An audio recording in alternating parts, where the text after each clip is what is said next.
Good afternoon, Josh Trulock here with you again for video number 3.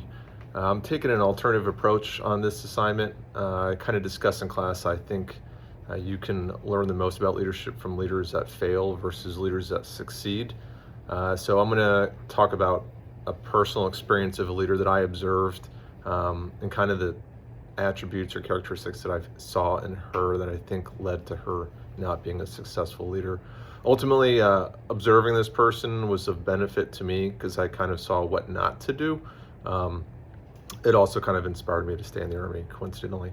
So this took place in 2008. I was deployed in Baghdad, Iraq. I had been a platoon leader in Iraq and had got moved to our operations section. So I was able to see multiple units, kind of how they perform. So this was a company commander of a unit that I had not personally worked with, but had been observing for over 2 years. And the company commander, I'm going to leave out the name. I'll just say Captain V. So Captain V demonstrated some pretty extreme levels of incompetence. The example that I'd like to use is she was moving with an element from one location to another and got lost in Baghdad. Got turned around, was supposed to be going south and ended up going due east, and didn't identify this issue for quite some period of time. Ultimately, she was in charge of what was going on. They ran out of fuel, were lost, didn't know where they were at. It created a lot of issues and really demonstrated kind of her level of incompetence and eventual loss of trust. I got a lot of stuff to list about this person, so I'm going to try and get through it in the short 5 minutes. She also failed in the ability to build a team, which is hugely important in the military and arguably in most businesses.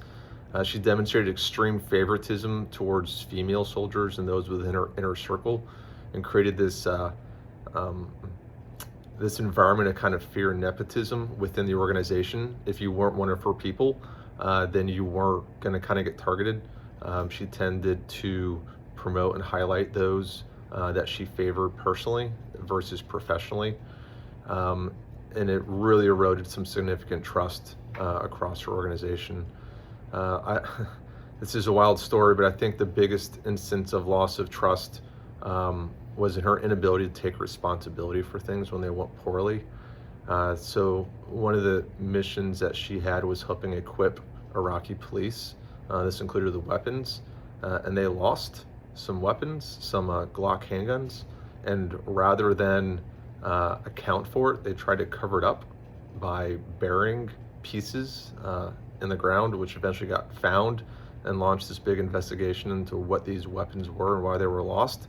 And throughout the process, she failed to take any accountability of it, blaming others, which gets at like what leaders should be doing, right? Leading by example and setting the standard. She failed to lead by example, from simple things such as uniform standards to physical fitness expectations. She was not physically fit. She did not prepare herself for the job that she had. She lacked a significant work ethic, asking her soldiers to do things that she herself wouldn't do, work hours that she herself was not working. She failed to communicate. She had a generally negative personality, spoke poorly about others in front of others, passed the blame versus owning it. Ultimately, in today's environment, she'd be called like a toxic or counterproductive leader. And this resonated throughout her organization. You could see a loss of morale of her organization, a decline in performance because of this morale. So I think I learned a lot from this person, specifically in how you set a tone for organization, how you bring yourself to lead by example, to set the standard for what others expect of you, and the significance of building trust with those that you work with. So my question for the group, and I'll post it in my post, is what singular trait or attribute causes you to lose confidence in your leader? Thank you.